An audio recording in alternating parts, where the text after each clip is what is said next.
guys, and welcome back to my channel. Today I'd like to talk to you about Post Office by Charles Bukowski, which I really enjoyed.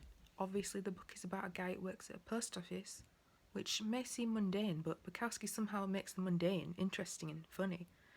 The book just covers the entire career at the post office of this one guy and his life on the outside in the interim, and really it's not that interesting, but it somehow is.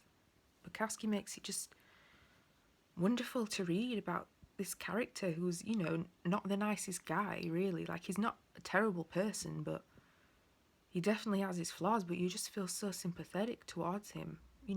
All the time he's at the post office, he faces many struggles personally, but also with his career, and you're just thinking, why does he want to stay at this job? Is he a sadist? Why is he still here? But I think he kind of, has a love-hate relationship with his job, and, he just can't seem to quit it. And then, of course, all the different women in his life come and go.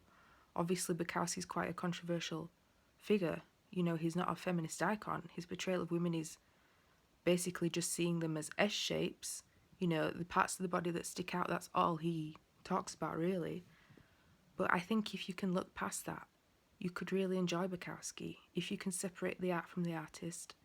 I think he's a great writer because it's just reality. I know nearly all of his books are semi-autobiographical, but,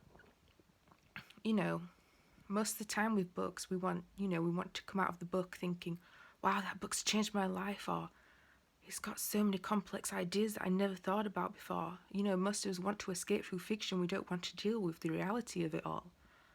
But I think to self-reflect, even through fiction, and just see how your life is going by all the time, just to see someone else's life in fiction, just a mundane, normal life, is so great. I don't know how Bukowski has, just made such boring details just wonderful to read.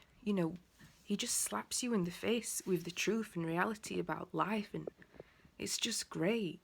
If you can look past how he treats women, I think you could really enjoy Bukowski, and I'm very interested to read the rest of his work.